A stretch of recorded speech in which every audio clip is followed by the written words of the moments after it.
देखा आपने?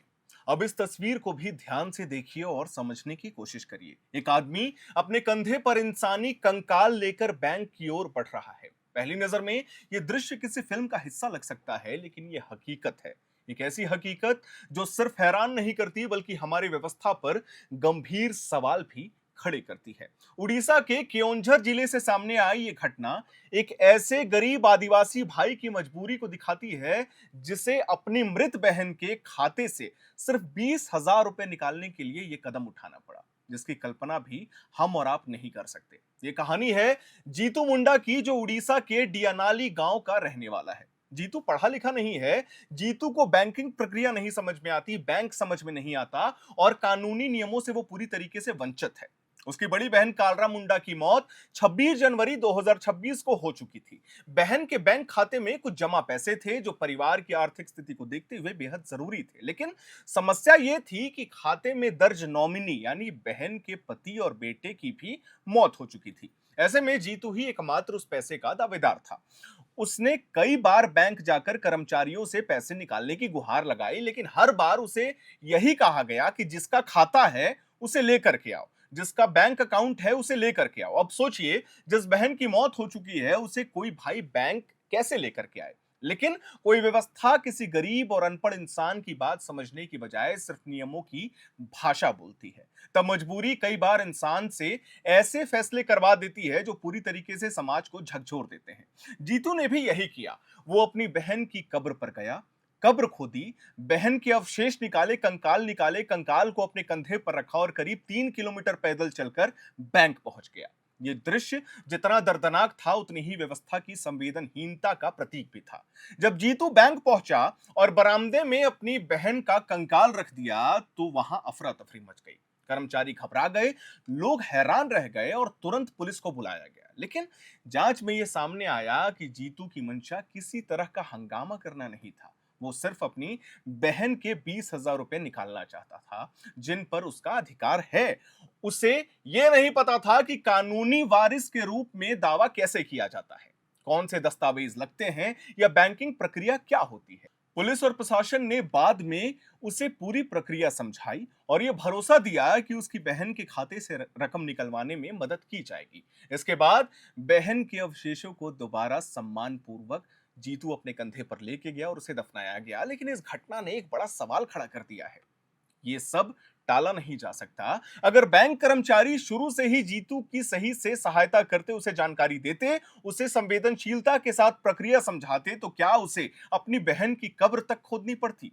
भारत में बैंकिंग व्यवस्था आधुनिक होने के दावे जरूर हो रहे हैं, लेकिन जमीनी स्तर पर आज भी लाखों गरीब, आदिवासी और अशिक्षित लोग सिर्फ जानकारी के अभाव में अपने अधिकारों से वंचित रह जाते हैं। उनके लिए बैंक कई बार सुविधा का नहीं, बल्कि भ्रम, डर और अपमान का स्थान बन जाता है। जीतू मुंडा की यह घटना सिर्फ एक विचित्र खबर नहीं है, बल्कि ये उस अंतर को उजागर करती है जहां व्यवस्था और आम आदमी के बीच समझ की भारी कमी है। नियम अपनी जगह जरूरी है, बिल्कुल होनी भी चाहिए, लेकिन इंसानियत उससे भी ज्यादा जरूरी है।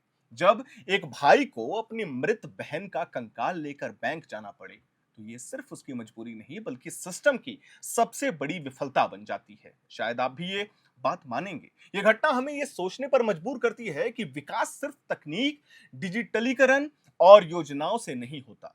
असली विकास तब होता है जब देश की व्यवस्था सबसे कमजोर, सबसे गरीब और सबसे अनपढ़ व्यक्ति के लिए भी उतनी ही सरल और संवेदनशील हो। क्योंकि अगर किसी इंसान को अपने हक के लिए कब्र तक खोदनी पड़े, तो समस्या उसकी समझ में नहीं है, बल्कि व्यवस्था की जटिलता में है।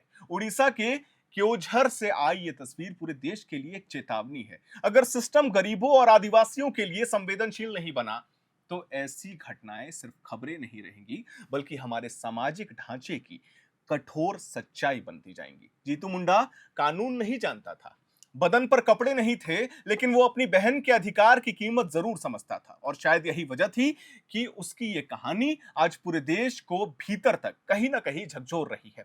और ये एक लौता मामला नहीं है। हम आपको याद दिलाना चाहेंगे कि साल 2016 में ही उड़ीसा में ही एक पति, जिसका नाम है दाना मांझी, उसकी पत्नी 42 साल की, जो ट्यूबरकुलोसिस से जिनकी देहांत हो गई थी, एम्बुलेंस ना मिल पाने के कारण वो अपनी पत्नी को कंधे पर रख करके बगल में उसकी बच्ची थी, 12 किलोमीटर तक वापस गांव आया था।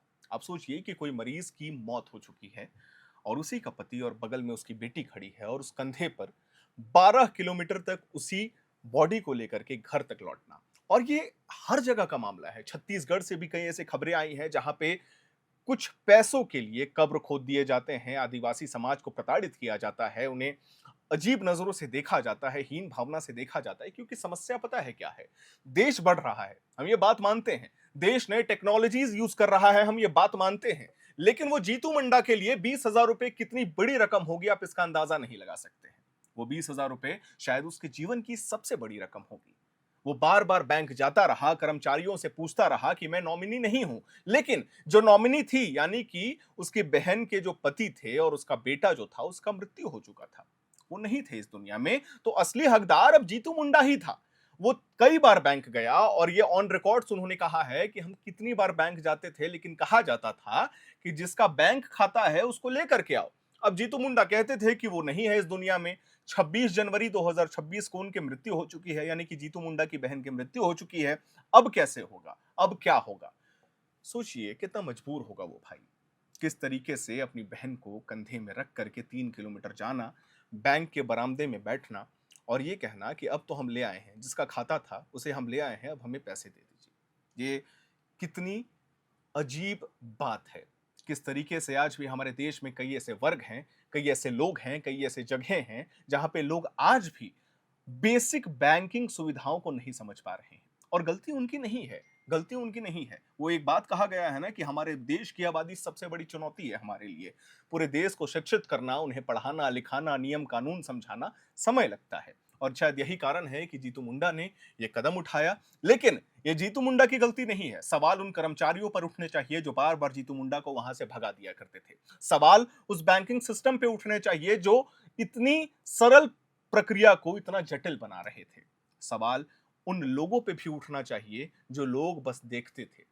पुलिस कैसे आती है, पुलिस कैसे दखल देती है? क्योंकि देखिए, जीतू मुंडा जिस कम्युनिटी से आते हैं वो आदिवासी समाज है, आदिवासी कम्युनिटी है। उड़ीसा में बहुत सारे जगह हैं आज भी जहां पे आदिवासी समाज बहुत बड़े पैमाने पे रहते हैं। तो क्या उनको बेसिक बैंकिंग फैसिलिटीज सरकार नहीं सिखाती कि अब अगर नॉमिनी नहीं रहा, नॉमिनी भी नहीं बच पाया, तो उसका असली हकदार उसी का कोई अपना होगा? ये बेसिक बैंकिंग फैसिलिटी होती है, बेसिक बैंकिंग नॉलेज होता है।